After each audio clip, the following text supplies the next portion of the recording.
So today we have Dave and Christy who have incredible careers in NASA, and we just want to talk to them today about their story and how they've grown in their careers. And there's just amazing stuff behind the scenes that we want to talk about.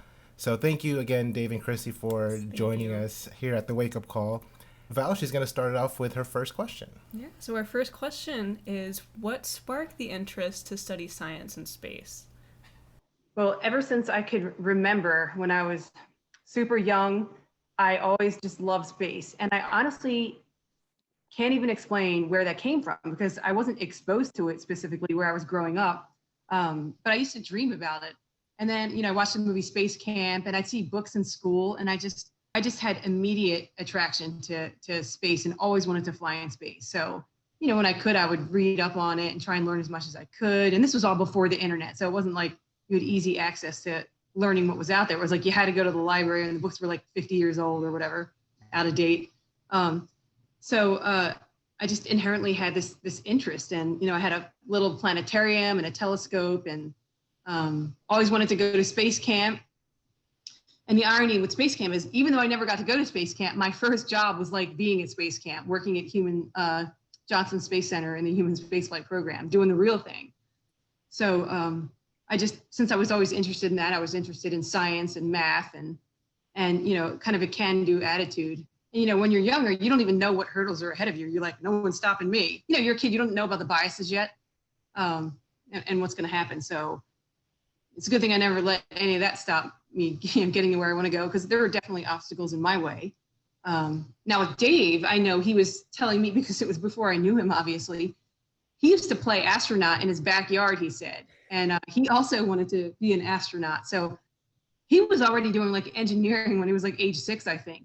He showed me pictures where he's like building a go-kart and building these like electronics panels and learning how engines work. And there's a photo of him playing with an electronics board when he's maybe 5, I don't even know, in his backyard, playing astronaut. So, we both just independently have been interested in things like that. And, just never lost sight of what we wanted to do, never gave up along the way. What were some of the resources that you had to reach those dreams and goals? So I know, you talked about Space Camp and just books, but like what are other stuff that you felt that you had access to that helped you reach those goals? Yeah, it's funny because, my family was always very supportive when I was growing up. And I think everybody knew I wanted to be an astronaut. So, when you're younger, no one tries to swing you away from that because they think it's what every kid wants to do.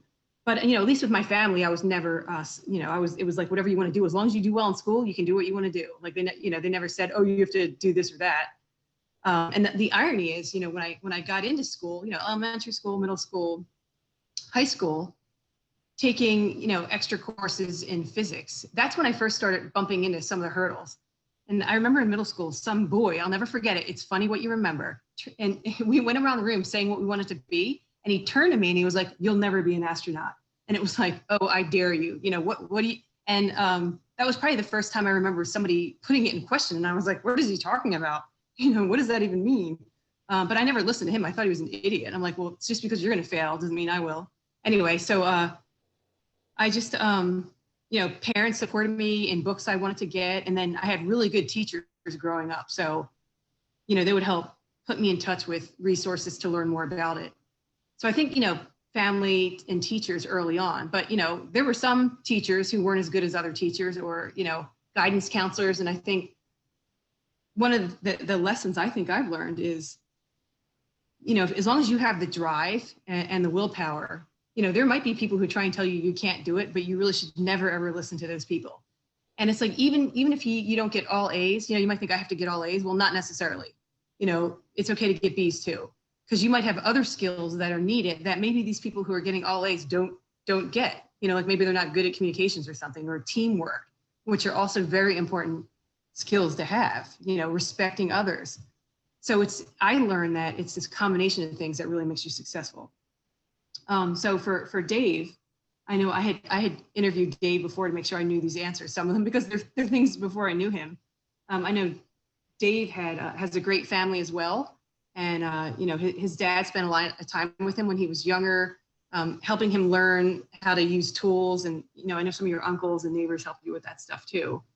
And Dave was very, very smart, so I think he had great teachers, friends and family who encouraged him to do, to pursue his dreams and learn more, like build go-karts and work on engines. And he was inherently very smart and mechanically inclined from an early age. And that's really, what I think helped him move forward. A question for Dave. So, at the age of 5, he was already being exposed to building engines and working with circuit boards. Did you grow up in a family that, like, was your dad an engineer?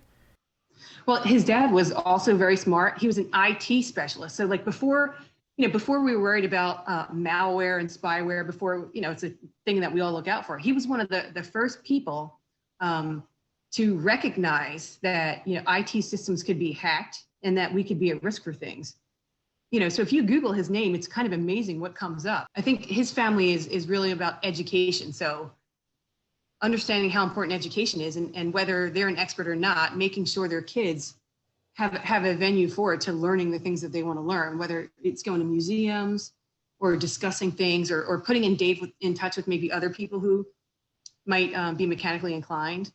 They recognized early on that he had these capabilities. And I think his dad's IT expertise and background, reading, writing papers, he recognized how important education was. So I think that was one of the big things that helped. And a very loving family helped Dave. Outside of your family and like your close friends, how were you able to build that team that you trust? So whether it's, maybe in NASA or college, how do you find people to trust and to build that team? Yeah, that's a really good question, because I could see how you might be turned off right away if you've had a couple bad experiences and not knowing where to go. And, everybody's different. Some people may have confidence, some people may not. Or, if you get told no too many times, maybe you start believing people.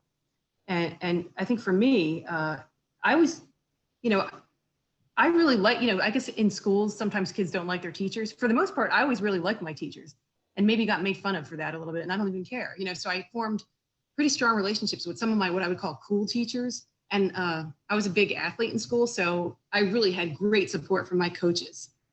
And I think when you're on team sports and athletics, you develop confidence, and you learn how to, work with kids from all different backgrounds, because you're not all in the same classes together.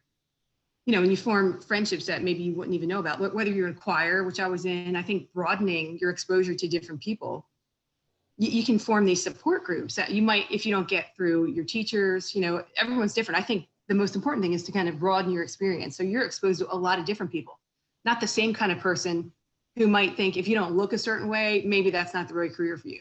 And I think it's a little better now, but even when I was growing up, which I don't think was that long ago, I was told that I didn't look like an engineer. Like before I selected my college degree, I'm not even going to name specifics, somebody stared me in the face. This was when I was a junior in high school, and said to me, "You don't really look like an engineer." I mean, isn't that kind of preposterous for you to hear now?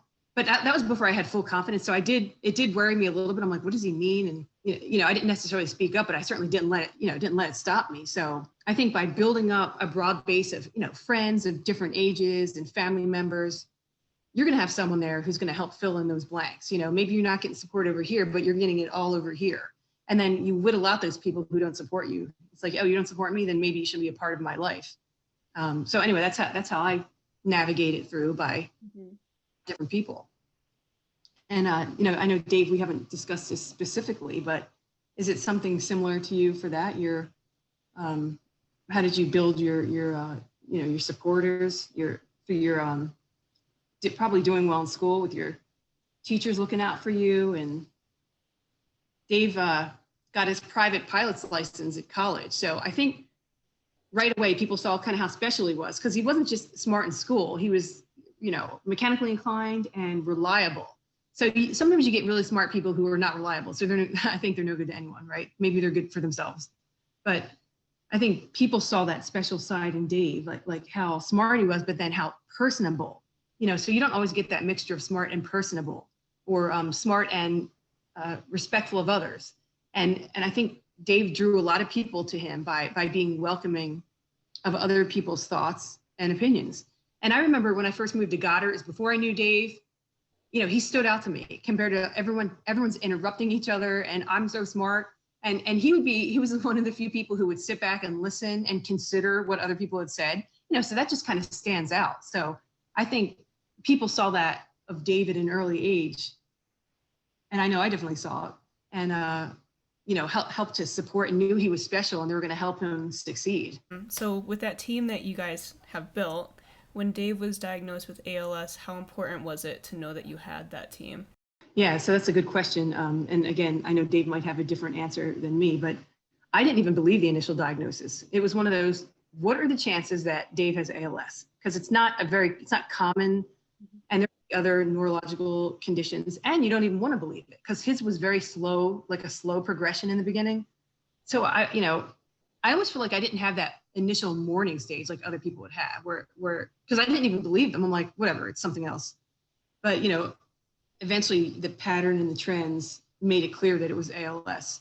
And at least in my circle, I didn't tell people right away. And I kind of regret that now because I felt like, at least for me, we were carrying that burden alone for a little bit before we wanted to share that bad news with everybody because it's kind of traumatic news.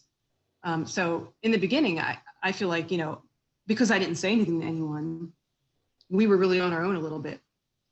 But then, once I was ready to share with my family and friends, man, we have the best support groups now with our families and our NASA family, friends. Really important because I think with this disease, it could be very isolating. People offer to help, but really, we're really on our most of the time to take care of medical issues and progression. And do we have the right medicine for Dave? Do we have the right durable medical equipment? And the hospital bed broke. It's like it's just very, very hard. So I started trying to share our story so we don't feel alone. So I share a lot of our personal stuff on my Facebook page now. And I send email blasts every maybe 2 months with the specifics of what we're going through to help educate. Your family and friends know you're going through a hard time, but no one really knows how hard it really is. So I do try to share that, and I hope to get more support by doing that. So that's one of the reasons I put it out there. I know Dave does the same thing. He, speaks with his family. They do weekly calls because his family lives in California, like his dad and his sister. And we do weekly Zoom calls. And so he gets to stay in touch with them and we keep them informed. And then, Dave's NASA family and friends and our neighbors.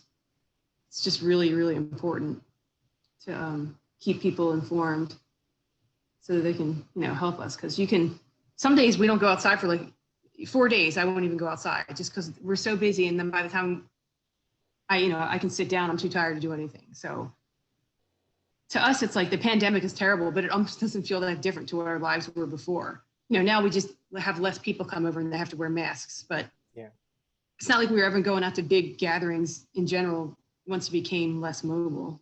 So Christy, the fourth, stepping stone to success is decide and plan. And I'm sure you guys had, a lot of plans before the ALS diagnosis, but how did you guys adapt, to maybe new plans or adapting to how it was before to how it is now? Yeah, and that is really a good question. And I think, part of your organization to help kids understand how to adapt and overcome.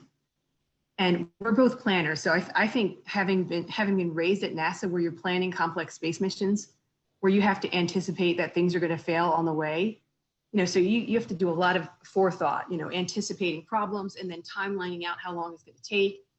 So at least for me, people couldn't even move fast enough. I wanted all the information right now. I wanted to know why I wasn't getting it. I had, 5 different doctors. I have to repeat myself. I'm so used to being at NASA where it's like, here are the facts, here's the information. So I knew right away, I was like, we're going to have to start early with anything that we need. We have to start early. And so we already knew with ALS, you're going to lose your voice. You're going to lose your hands. And, Dave still had those capabilities when this first came on, but I was like, what are we going to do? NASA, you have to log in with all the security system. You need a badge. Dave wants to keep working. And in my opinion, he shouldn't have to stop working because he has ALS. You want to have something to look forward to. His brain is intact. He can contribute to society. And I was like, I already knew I was going to have a heart attack because I'm like, how am I going to get him technology he needs to continue working? So knowing that he was going to lose his hands and his voice and knowing how slow any kind of change takes, he would need new hardware that NASA and the contractors would have to approve, and he would need exemptions to using a secure PIV badge, and he would need to log in like using his face, instead of typing like 20 different passwords in, which is what we normally have to do.